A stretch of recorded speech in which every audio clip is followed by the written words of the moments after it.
It's the Mike Francesa podcast on the Bet Rivers Network. Hello again, everybody, and welcome to the Mike Francesa podcast on this Sunday morning. And the Mike Francesa podcast on the Bet Rivers Network is brought to you by Casamigos Tequila. Casamigos Tequila is brought to you by those who drink it. Masters Sunday, so we will crown another Masters champion today, and a very popular and familiar name, and one everyone expected to be at the top, and that, of course, is Scottie Scheffler, world's number one.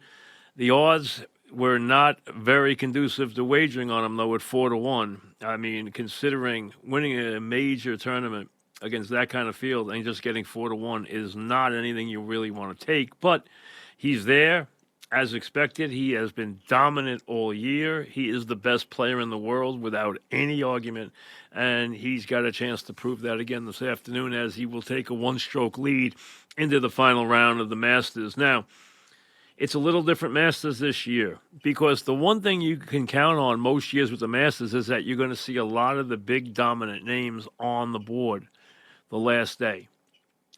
No Rahm, no Koepka, no Rory, no Spieth.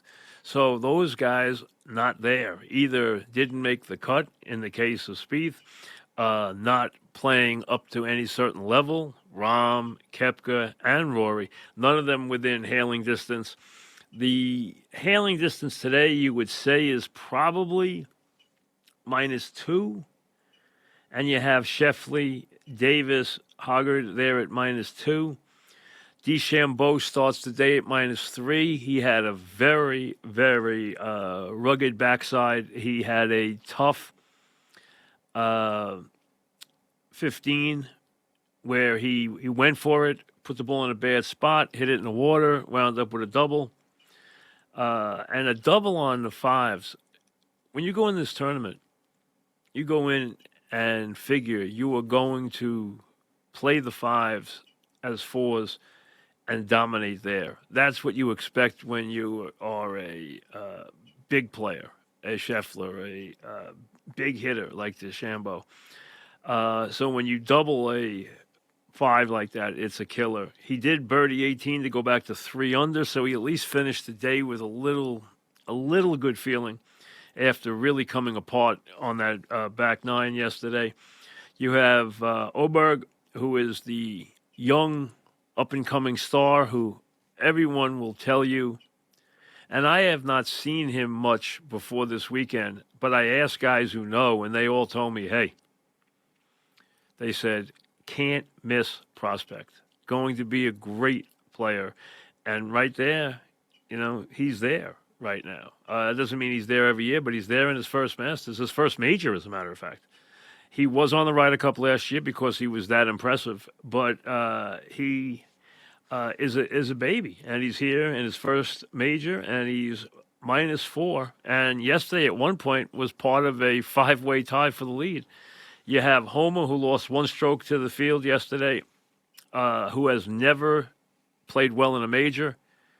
He did play well at times in the Ryder Cup last year when the Americans got blown out. He did have a couple of good moments. That was with some pressure on, but he's never been close in a major. We'll see how he does today. Morikawa, who is a legitimate threat today, and probably the real threat to Scheffler winning. 2-time major champion, great iron player. As a matter of fact, you probably have there in 1 and 2 in Scheffler and Morikawa the 2 best iron players in the world. They're both brilliant iron players. And, just hit majestic shots time and time again with their irons, and will be very, very tough. Morikawa jumped up on there yesterday, had the lead at one point. Scheffler went down to 4 under. He got as high as 8 under. He slumped to 4 under.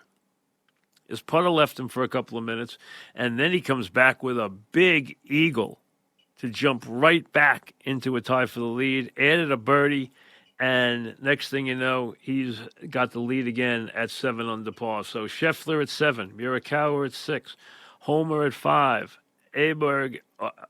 It's capital A, but it's pronounced Oberg. DeChambeau 3. Oberg is 4, DeChambeau 3, and then Schauffele, Davis, Hoggard are 2. And then if you want to bring the ones into it, they are there's some good players at one. I mean, attractive players at one, but that's a long way off. You have Cameron Smith, who played even yesterday, bogeyed 18 to finish even. Never got above 2 yesterday. Actually played a whole quarter a pause until 18 when he bogeyed 18. He had one birdie early and then one bogey late, otherwise 16 pause. You have Young, Fleetwood, are both 1 under. Cantley's even par.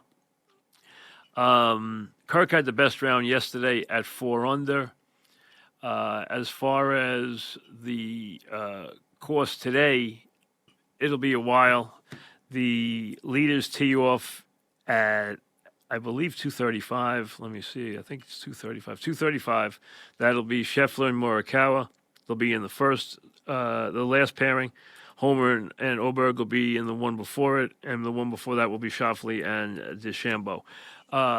And they tee off at 2:15, 2:25, and 2:35. Coverage starts at 2 o'clock this afternoon. So you will see every swing of the leaders. And, of course, all eyes will be on Scheffler, who looks to win another major and continue his dominance of the sport. Now, during each round of the Masters, BetRivers is offering betting specials. Visit the BetRivers app to get the full details and see what awaits you each day of the tournament. So something enticing, something as we conclude the Masters this afternoon. Elsewhere, it's a busy day. The Yankees with the double dip win against Cleveland yesterday. They played a doubleheader because they got rained out on Friday night. Won the doubleheader, and now at 12-3 after 15 games have matched the best record the Yankees have ever had. There have been, I think, 7 times, sometimes good finishes, sometimes bad finishes, doesn't matter. 7 times they have been 12-3 on the season. They've never been better than 12-3 after 15 games. So this is as good a start through 15 games as the Yankees have ever had. They continue to get good performances. Soto has had a really good start. He's got a .458 on base percentage. He's got 15 runs batted in. Hit a home run yesterday. They're getting pitching from a couple of places they might not expect it. And right now, the Yankees have opened up a very nice cushion for themselves and given themselves a little bit of a cushion to start this season, something they haven't had in recent years. So it has obviously given them a bounce in their step, and they have gotten off to a very, very nice start. The Mets lost yesterday, and it'll be interesting today as they play the much-improved Royals in the rubber match of the series. Lindor continues to just struggle mightily. He is 6 for 58 on the season. I mean, that is scary. 6 for 58 on this early part of the season. I mean, wow. 6 for 58, 2 RBIs, a 103 batting average, a 221 on base percentage, a 172 slugging, and he is 4 for 45 right-handed. Now, he will see a left-hander today, and he's interesting because he does hit it a lot differently. Now, he hasn't shown a lot from the left side this year. From the right side this year, he's only had 13 at-bats. He has had a double and a homer in his 13 at-bats. The only homer and only double he's had this year. So the only extra base hits he's had are the 2 he's had right-handed. Last year, he hit 16 homers and 185 at-bats from the right side. He is a very different hitter and a very powerful hitter from the right side. He'll hit home runs from the left side, but not anywhere near with the rate he hits them from the right side. And when you see him, he usually drives the ball and really hits the ball with authority from the right side, and I would think he would do that again today. So it'll be interesting to watch and see if he gets going, see if he gets a couple of hits, see if he puts forth another long ball. Today you can get 4-1 with him hitting a home run, which is not a bad wager because he has a habit of doing that on numerous occasions from the right side. And I would expect him to show you after he continues to dive from the left side. And the numbers just get worse and worse. I mean, he's slugging .089 from the left side, and he's slugging .462 from the right side. But again, the right side is only 13 at bats. He's 2 for 13, which is a 154 batting average. His batting average from the left side is 4 for 45, which is .089, and his on base and his slugging percentage from the right side is .089, which is embarrassing from the left side. So he has done nothing so far. When you realize he's had 10% of his at-bats probably for the year, okay? He's had 60 at-bats, 58 at-bats. He's had 10% of his at-bats. He's got 2 RBIs, 1 double, 1 homer, 2 RBIs in 58 at-bats. That's not a couple of at-bats. I mean, it's crazy how badly he has gotten off this year. And, you know, if he has a hot streak, if he got a hot streak and went 15 for 40, that would only take him up to 220. So he is going to have to really hit well to overcome that. I mean, he's almost wasted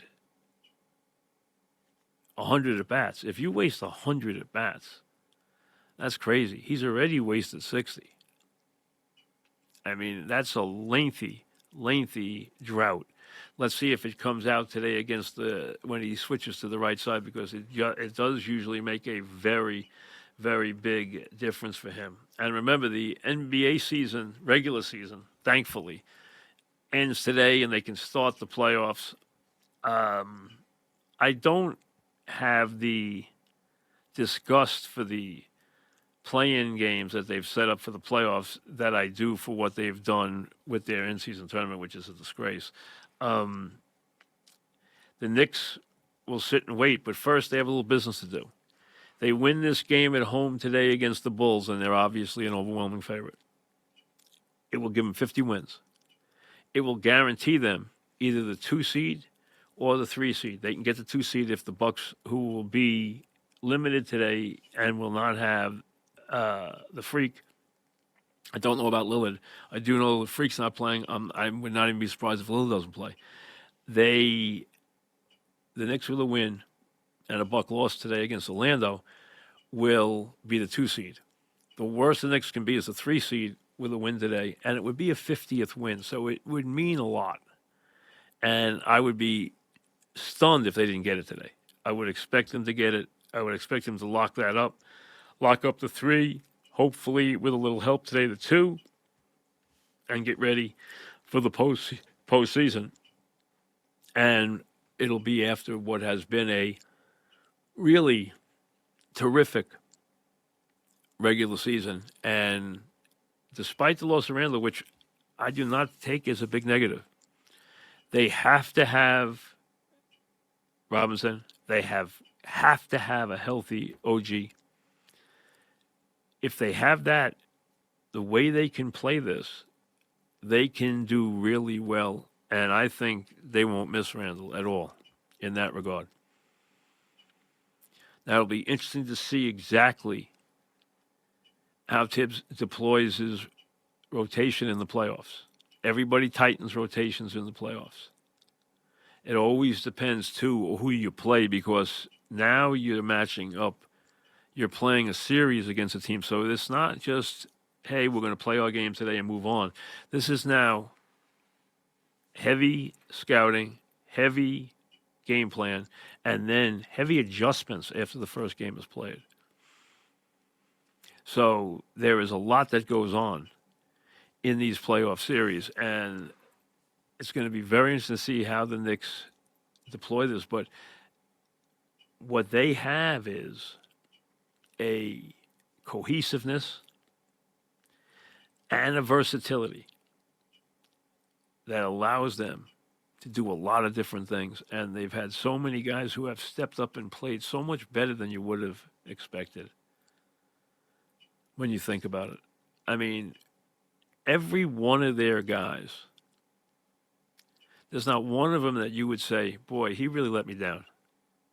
Of the guys they've counted on, Brunson has taken his game to an incredible level. He has been scoring on a prolific level. He has done it game after game. He's going to be an all-NBA player this year, probably second team, which is an incredible achievement. I mean, he's one of the top 10 players in the league. They named 3 teams. I don't think he'll be first team. I don't think there's room at the end. I think he will be second team, which is an incredible achievement. And he has taken his game this year to such a level that he will obviously get for MVP votes, which is a great testimony to what he has done this year. When you see a guy take a scoring average from where it was 4 years ago to where it is now, it is unbelievable. Really remarkable. But think about it. Think about how much more they have gotten out of Hart, out of Dante, out of all the guys. You know, a lot of people didn't like the OG trade. It didn't, you know, and they were like, they didn't get it. This guy gives them a defensive versatility and a defensive integrity that changes who they are. Hart changed who they were. OG changed who they were again. And it's about the sum of the parts in basketball. It's not where you just add a star and you're better. No, the piece has to fit. And when the pieces fit right, as this Knicks team does now, you can get a lot out of it. Do I worry about certain matchups with them? Absolutely. We'll take them one at a time as they happen and discuss them. Are there some vulnerabilities? Yes. But you know what? There's a lot to like. A lot to like as they get ready to go into the postseason. And first things first, finish off with a win today. Obviously, they're a big favorite. You would expect them to put forth a big effort today and get that 50th win. That 50th win means something. Whether they finish third or second means something. Getting to 2 would be really an achievement and also would set them up very well. So we'll see how that goes today. As far as back to the Masters,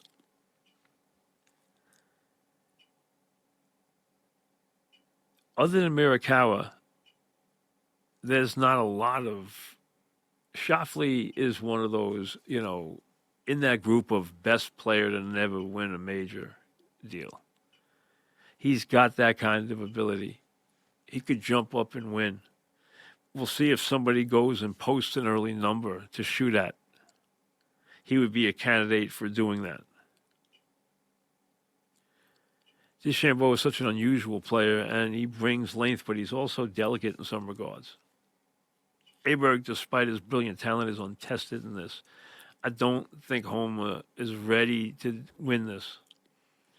Morikawa is, I think, the biggest threat to Scheffler, but I expect Scheffler to do what he does, and that is close out his opponents again today.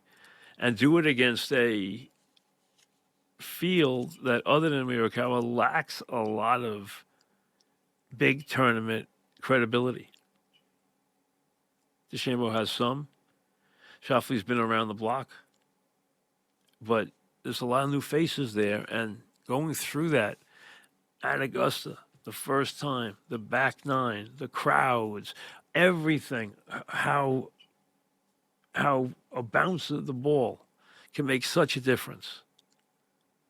You misread the wind. You misread something on 12, it winds up in the water. On 13, it winds up in the water. It's so easy to wind up rolling down the hill into the water, in trouble.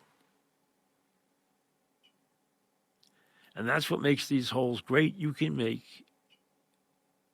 3, you can make 8 on those par 5s. You can hit 2 great shots and make an eagle. Or you can hit the ball in a place where it's nightmare city. And the 2 finishing holes are very tough to score on. Very tough to score on. And they're very easy to be over par. So it makes tight leads vulnerable. You know, they always say the Masters doesn't begin until the back 9 on Sunday. I think it begins before that, but what that means is there's always the ability for someone to get red hot and move dramatically on that backside, or someone to give it up. Like a couple of years ago, yesterday they showed the 2019 when Tiger won it, and you saw all those guys come to 12. Molinari come to 12. And he had put forth hole after hole where he just looked like, man, that guy's never going to give up a stroke. Precision, putting the ball in the right place, no wasted strokes, no wasted motions, and then puts the ball in the water. Koepka, playing brilliantly at that time, put the ball in the water. Tony Finau put the ball in the water. And Tiger came up, knocked the ball on the green, went about his business, and went on to take off and win the Masters. Playing that back 9 under that pressure with those crowds, with that history, and with the subtleties of that course, make it fascinating. And that's what we get again this afternoon. We'll see you tomorrow. Enjoy. Thanks for listening to the Mike Francesa podcast on the Bet Rivers Network.